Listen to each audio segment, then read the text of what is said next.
Dinamo 13. septembra vakarā vairāk nekā 5000 skatītāju klātbūtnē Arēnā Rīga uzsāka jau savu 9. kontinentālās hokeja līgas sezonu ar mājas spēli pret Somijas klubu Helsinku Jokerit. Lai arī mūsējā spēles laikā otrajā trešdaļā pirmie izvirzījās vadībā, vārtus guva beidzot Lauris Dārziņš, tomēr mājas atklāšanas spēlē nācās piedzīvot zaudējuma rezultātu 1-3. Pēc spēles uz interviju aicinājām mums labi zināmo pirms 2 sezonām Rīgas Dinamo krāsas pārstāvējušo aizsargu Čeju Genoveju un plašāku interviju par kārtējo, diemžēl, zaudējumu mēs palūdzām nokomentēt mūsu vienīgo vārtu autoram Laurim Dārziņam. Hey buddy, nice to see you back in Riga. Good to see both of you guys. Yeah, thank you very much. Unfortunately for us, we are not so happy after the game. You are. How do you think? What's your opinion? What was the key points for winning tonight? It was a close game, as you could tell. They had the momentum a lot in the second period, and we got a good goal there in the third, and then we just found a way to win the game. But they played great. You got to give them credit. That game could have went either way, but we just found a way. How do you feel here back in Riga to play again in front of Riga spectators?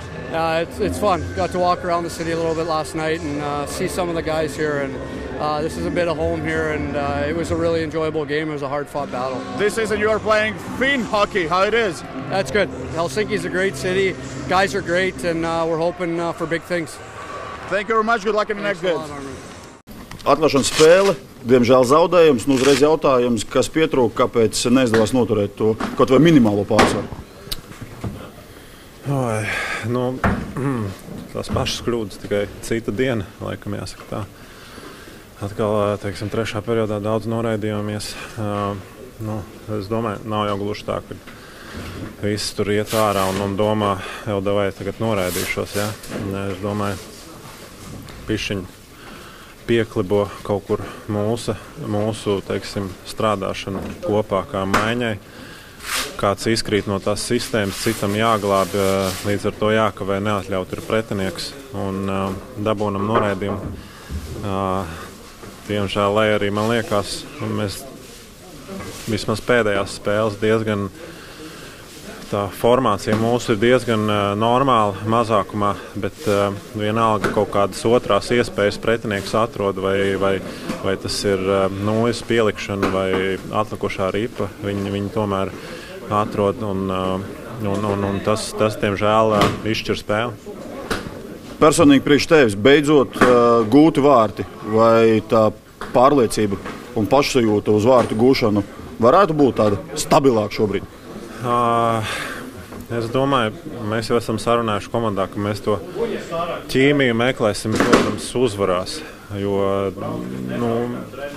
mēs, teiksim, pirmssezonas spēlēs tur uzvarējām ar 1-0, 2-0 un tā sajūta bija laba, pozitīva.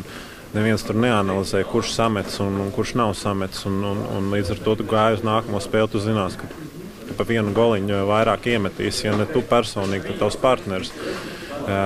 Tad jā, šobrīd ir tā, ka mēs vienkārši mēģināsim gūt kaut kādu uzvaru, lai dabūtu to kaut kādu individuālo pārliecību un tā. Jo skaidrs, ka tur, kur mēs atrodamies tabulā, es domāju, nekāda individuālā statistika neuzlabos to garu stāvokli. Vai tas spiež komandu? Jā, protams, ka spiež. Tāpēc, ka liekas, tu it kā ieguldi daudz darba treniņos un gal galā arī analīzes un savus kļūdas un rakājies sevi un grauz sevi, ja tā var teikt, bet nav tās atgriezeniskās saites. Tev gribētos arī gūt kaut kādas tādas pozitīvākas emocijas. Šobrīd skaidrs, ka šis sezonas sākums ir kā lai saka, ir tāda vilšanās vienā vārdā. Bet nekur mēs arī nevaram noslēpties no tās no turnīra kalendāra, kā lai saka, jo spēles turpinās un savā ziņā varbūt tas pat palīdz, ja, kad tev ir uzreiz caur dienu iespēja labot situāciju, jo ļoti grūti ir teiksim, pavadīt dienas ar to zaudējumu sajūtu. Tad novēlēsim veiksmi un Minskā un atgriezties mājās ar jau labākām pozitīvām emocijām. Pateicu. Paldies!